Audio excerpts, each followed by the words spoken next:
সংসদ নির্বাচনের বাকি আর 11 দিন। প্রার্থীরা ব্যস্ত ভোটারদের মন জয় করতে, তাই নানা সমস্যার সমাধানে আশ্বাস ও উন্নয়নের প্রতিশ্রুতি দিয়ে ভোট চাইছেন তারা।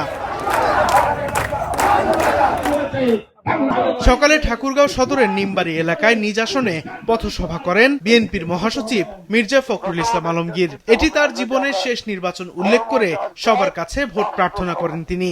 এটুকু আপনাদের করে জোর গলায় বলতে পারি যে আপনাদের আমানত, যেটা ভোটের আমানত, যেটা দায়িত্ব আমি নিব, তার খেয়ালত আমি করব না। কক্সবাজারের চকরিয়ার পেকুয়ায় নির্বাচনী প্রচার চালিয়েছেন ধানের শীষের প্রার্থী ও বিএনপির স্থায়ী কমিটির সদস্য সালাউদ্দিন আহমেদ।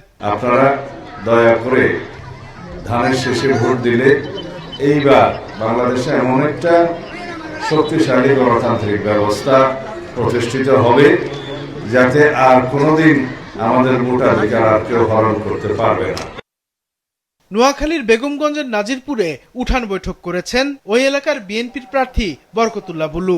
এ সময় তিনি জান্নাতের টিকিট বিক্রেতাদের কাছ থেকে ভোটারদের সজাগ থাকার আহ্বান জানান।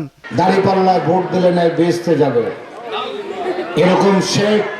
এরকম কথা পৃথিবীর কোন মুসলমান বলতে পারে না। সকালে চাঁদপুরের ফরিদগঞ্জে জামায়াতে ইসলামীর নির্বাচনী জনসভায় দলটির সেক্রেটারি জেনারেল অধ্যাপক গোলাম মিয়া পরোয়ার দাবি করেন, অতীতের দলগুলো দুর্নীতি, সিন্ডিকেট বাণিজ্য, হত্যা ও নির্যাতন ছাড়া কিছুই করেনি। মানুষ এই অবস্থার পরিবর্তন চায়। বিদ্যমান রাষ্ট্র ব্যবস্থাকে তার কাঠামো পরিবর্তন করে নতুন কাঠামো আমরা তৈরি করেছি। এদিকে বগুড়ার আদমদিঘির রহিমউদ্দিন ডিগ্রি কলেজ মাঠে জামায়াতের এক অনুষ্ঠানে অংশ নেন এনসিপির মুখপাত্র আসিফ মাহমুদ সজীব ভুইয়া। তিনি বলেন, স্বৈরাচারদের যারা পুনর্বাসন করতে চায় তাদের রুখে দিতে হবে। বিএনপির চেয়ারপারসন তারেক রহমানকে উদ্দেশ্য করে বলতে চাই, আমরা আপনার বিভিন্ন জায়গায় সাক্ষাৎকারে দেখছি আপনারা আওয়ামী লীগকে, শেখ হাসিনাকে ফিরিয়ে আনার বিষয়ে পজিটিভ বক্তব্য দিচ্ছেন। এছাড়া যশোর, ভোলা, শরীয়তপুর, রাঙামাটি, পটুয়াখালী, শেরপুর সহ দেশের বিভিন্ন এলাকায় নির্বাচনী প্রচার চালিয়েছেন প্রার্থী ও সমর্থকরা।